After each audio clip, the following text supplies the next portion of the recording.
안녕하세요. 손가락복음 선교회 지휘자 강사입니다. 오신 것을 진심으로 환영하며 해피 바이블을 열어가도록 하겠습니다. 오늘 증거드릴 말씀의 제목은요. 263강 남방 짐승에 관한 경고라는 제목으로 하나님의 말씀을 나눠보는 시간을 갖도록 하겠습니다. 이사야 30장 6절을 보시면 남방 짐승에 관한 경고라 사신들이 그 제물을 어린 나귀 등에 싣고 그 보물을 약대 제물 안장에 얹고 암사자와 숫사자와 독사와 및 날아다니는 불뱀이 나오는 위험하고 공고한 땅을 지나 자기에게 무익한 민족에게로 갔으나 라고 기록되어 있습니다. 여기에서 오늘 말씀에 보시면 남방 짐승에 관한 경고가 나왔지요. 근데 여기에서 암사자와 숫사자와 독사와 불뱀이 나왔습니다. 이들은 짐승이잖아요. 짐승인데 어떠한 짐승이냐면 이사야 30장 9절에 보시게 되면은 이는 패역한 백성이라고 했고요. 거짓말하는 자식이라고 했으며 여호와의 법을 듣기 싫어하는 자식이라고 기록되어 있습니다. 그래서 여기에서 이러한 짐승들은 사람을 가리킨다는 것을 알 수가 있겠죠. 계시록 13장 18절을 보도록 하겠습니다. 지혜가 여기 있으니 총명 있는 자는 그 짐승의 수를 세어보라. 그 짐승의 수를 세어보라. 그 수는 사람의 수니 666이니라 라고 기록되어 있습니다. 그래서 짐승의 수라고 하면서 이제 사람의 수라는 것이죠. 여기 사람의 수가 짐승의 수가 사람의 수라고 했는데 시편 22편 12절에 보시게 되면은 많은 황소가 나를 애워싸며 바산의 힘세소들이 나를 둘렀으며 그 예수님을 둘러싼 자들이 많은 이제 황소로 이제 비유가 되었고요. 시편 22편 16절에 보시게 되면은 개들이 나를 애워쌌으며 악한 무리가 나를 둘러 내 수죽을 찔렀나이다. 그래서 예수님의 수죽을 찔른 자들은 사두개인 바리새인 율법사 그러한 사람들이었는데 개들이라고 했거든요. 개들, 그들을 가리켜서.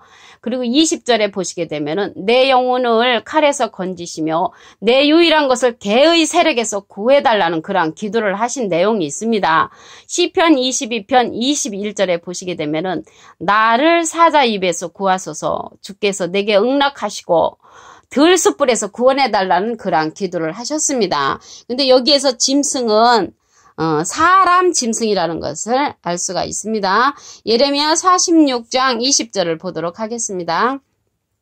애굽은 심히 아름다운 암송아지라도 북에서부터 멸망에 이르렀느니라 라고 기록되어 있습니다. 애굽은 심히 아름다운 암송아지로 이렇게 비유가 됐는데요. 애굽은 이사야 31장 3절에 보시게 되면은 애굽은 사람이요 신이 아니며 그 말들은 육체라고 했고요. 그래서 애굽은 사람이라는 것을 볼 때 암송아지로 비유가 됐다는 것이죠. 그래서 사람을 암송아지로 이렇게 상징할 때도 있다는 것을 말씀을 통하여 알 수가 있습니다. 창세기 49장 9절에는 유다는 사자 새끼로다. 내 아들아 너는 옮긴 것을 찢고 올라갔도다.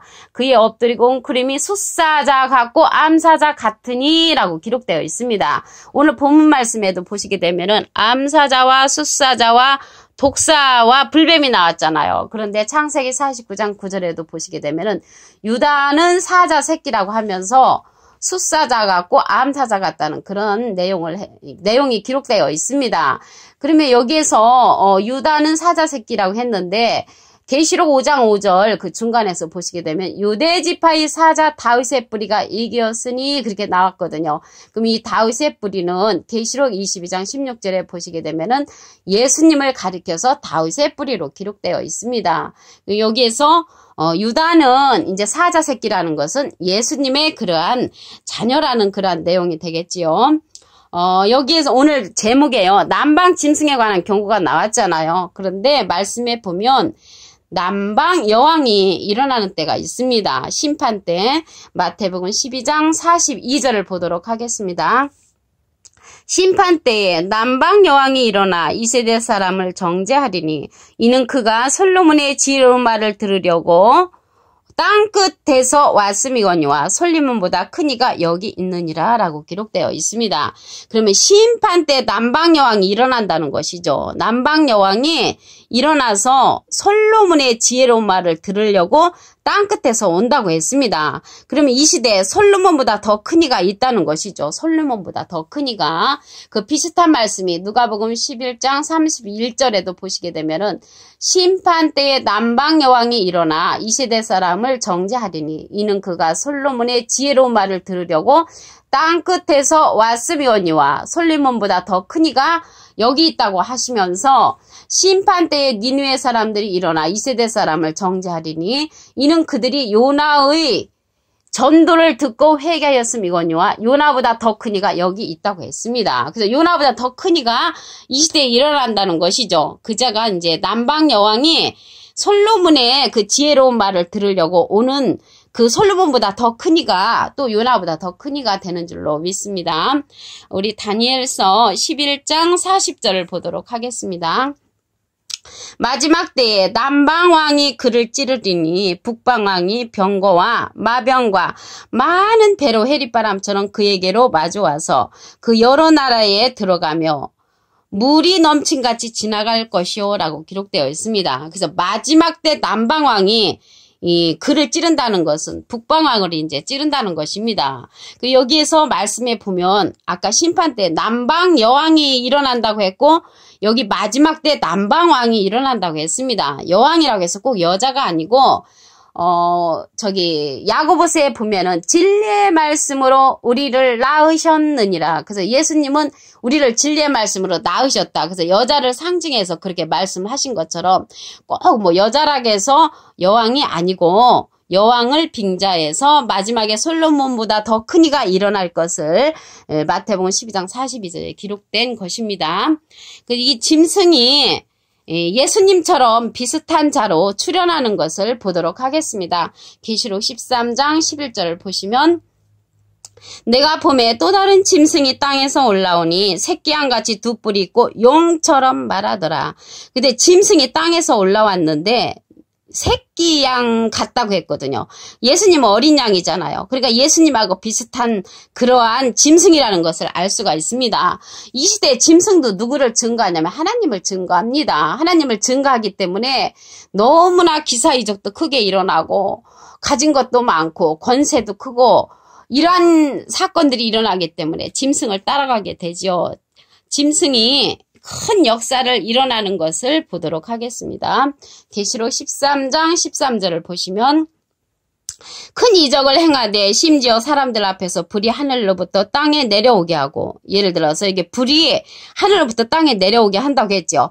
불 하면은 땅에서부터 하늘로부터 땅까지 불기둥이 이제 생기는 그러한 기사이적을 행하게 되면은 야, 이 사람이 진짜 하나님의 보내신 천지자구나 라고 따라가는 자들이 많이 있겠죠. 그래서 짐승 앞에서 받은 바 이적을 행함으로 땅에 거하는 자들을 미혹하며 땅에 거하는 자들을 미혹한다는 말이죠. 땅에 거하는 자들에게 이르기를 칼에 상하였다가 살아난 짐승을 위해 우상을 만들라라고 했습니다. 근데 이 심지어 불이 하늘로부터 내려오는 그러한 사건들을 보면은 많은 사람들의 마음이 흔들리겠죠. 진정한 하나님의 생명의 말씀대로 무장되지 않은 사람 외에는 다 따라가게끔 되어 있다고 말씀에 기록되어 있습니다. 그래서 짐승 앞에서 이러한 이적을 이제 행하는데 미혹한단 말이죠. 땅에 거하는 자들을 미혹을 하고 땅에 거하는 자들을 칼에 상하였다가 살아난 짐승으로 해 우상을 만든다고 했습니다. 우상을. 근데 여기에서 우상은요 무엇이냐면 하박국 2장 18절에 보시게 되면은 새긴 우상은 그 새겨 만든 자에게 무엇이 유익하겠느냐. 부어 만든 우상은 거짓 스승이라. 우상은 이제 거짓 스승으로 이제 말을 했고요. 이사야 41장 29절에는 부어 만든 우상은 또 바람으로 나왔습니다. 바람은 바람인데 어떠한 바람이냐면 예레미야 5장 13절에 보시게 되면은 선지자들은 바람이라. 말씀이 그들의 속에 있지 아니한즉 이렇게 했거든요. 그래서 말씀이 없는 선지자를 가리켜서 바람, 선지자, 우상이라는 것을 말씀을 통하여 우리가 이제 알 수가 있습니다. 이러한 짐승이 큰 말과 참담된 말을 받고 일하는 권세를 받는 그런 내용을 보도록 하겠습니다. 계시록 13장 5절입니다. 짐승이 큰 말과 참담된 말하는 입을 받고 또 42달 일하는 권세를 받으니라. 그래서 42달 일하는 권세를 누구한테 받냐면 하나님한테 받는다는 것이죠. 그래서 하나님이 이러한 짐승도 지으셨다고 했죠. 창세기 3장 1절에 보시게 되면은 여호와 하나님의 지으신 들짐승 중에 뱀이 가장 간교하더라. 그래서 들짐승, 이러한 사람 짐승들도 하나님이 창조했다는 것을 알 수가 있고요. 그런데 계시록 13장 5절에 보니까 42달 일할 권세를 누구한테 준다고 했냐면 짐승한테 준다는 것이죠. 계시록 17장 17절에 보시게 되면은 짐승에게도 한 뜻을 이루기 위하여 이러한 권세를 준다는 그런 말씀이 있습니다. 오늘 남방 짐승에 관한 경고인데요. 본문 말씀을 다시 한번 보도록 하겠습니다. 이사야 30장 6절. 남방 짐승에 관한 경고라. 사신들이 그 재물을 어린 낙의 등에 싣고 그 보물을 약대 재물 안장에 얹고 암사자와 숫사자와 독사와 및 날아다니는 불뱀이 나오는 위험하고 공고한 땅을 지나서 이제 갔다고 했죠. 여기서 암사자, 숫사자, 독사, 불뱀은 다 하나님이 지으신 그러한 들짐승이라고 했습니다. 그 중에서 가장 간교한 것은 뱀이라고 그랬죠. 여기도 불뱀이 나오는데 하나님께서 짐승들도 다 지었는데 그러한 지은 짐승에게 권세를 준다고 했죠. 계시록 13장 5절에 보면은 얼마 동안 권세를 주냐면 짐승이 큰 말과 참담된 말하는 입을 받고 또 42달 일한 권세를 받으리라. 42달이면요 3년 반 동안 일하는 권세를 짐승에게도 주었기 때문에 그 시기에는 하나님 앞에 커다란 능력을 받은 선지자라 할지라도 그 짐승과 대적을 하면은 짐승 앞에 굴복하게 되는 그러한 역사가 일어나기 때문에 그때에는 짐승을 피해야 하는 그러한 지혜로운 자가 되어야 될 줄로 믿습니다. 계시록 13장 18절을 보도록 하겠습니다. 지혜가 여기 있으니 총명 있는 자는 그 짐승의 수를 세어보라. 그 수는 사람의 수니 666이니라. 그래서 짐승, 커다란 짐승 앞에 딸린 그러한 666명의 종교 지도자를 가리켜서 짐승의 수, 곧 사람의 수가 666이라고 기록된 것을 알 수가 있습니다. 이러한 짐승도 다 사람이라고 했죠. 예수님을 둘러쌌던 개들이 나를 에워쌌으며 악한 무리가 나를 둘러 내 수죽을 찔렀나이다. 예수님의 수죽을 찔른 그런 자들은 예수님을 대적했던 그런 사두개인 바리새인 율법사였죠. 그들 보고 개들이라고 했습니다. 시편 22편 16절에 12절에는 많은 황소가 예수님을 둘러쌌다고 했고요. 계시록 시편 22편 20절에도 보시게 되면은 사자 입에서 구해달라는 그러한 기도를 하셨고요. 들소불에서 구원해달라는 그러한 기도를 한 예수님이십니다. 그래서 이러한 짐승들은 예수님을 대적하는 그러한 자라는 것을 알 수가 있습니다. 신기하게도 이러한 자들도 하나님이 창조했다는 것이죠. 창세기 3장 1절에 보시게 되면은 예레미야 46장 20절을 보도록 하겠습니다. 애굽은 심히 아름다운 암송아지라도 북에서부터 멸망에 이르렀느니라. 그래서 애굽은 암송아지로 비유가 됐는데요. 이사야 31장 3절에 보시게 되면은 애굽은 사람이요라고 기록되어 있죠. 그래서 애굽은 사람인데 이러한 사람을 가리켜서 암송아지로 이제 비유된 것을 볼 때 사람 짐승이라는 것을 알 수가 있습니다. 그 심판 때에 남방 여왕이 일어난다고 했습니다. 마태복음 12장 42절 보겠습니다. 심판 때에 남방 여왕이 일어나 이스라엘 사람을 정죄하리니 이는 그가 솔로몬의 지혜로운 말을 들으려고 땅 끝에서 왔으며 솔로몬보다 더 크니가 여기 있느니라. 그래서 솔로몬보다 더 크니가 앞으로 마태복음 12장 42절에 보면은 일어난다는 것을 알 수가 있고요. 남방 짐승을 대적하기 위해서는 솔로몬보다 더 지혜로운 자가 일어나서 그러한 남방 짐승을 이제 심판하게 되는 줄로 믿습니다. 계시록 13장 11절을 보도록 하겠습니다. 내가 봄에 또 다른 짐승이 땅에서 올라오니 새끼양같이 두 뿔 있고 용처럼 말하더라. 새끼양같이 예수님 어린 양이잖아요. 예수님하고 비슷한 자가 나와서 짐승의 역할을 하는 그러한 세대가 온다는 것을 말씀을 통하여 알 수가 있습니다. 오늘요 263강 남방 짐승에 관한 경고라는 제목으로 하나님의 말씀을 통하여 상고해보는 시간을 가졌습니다. 감사합니다.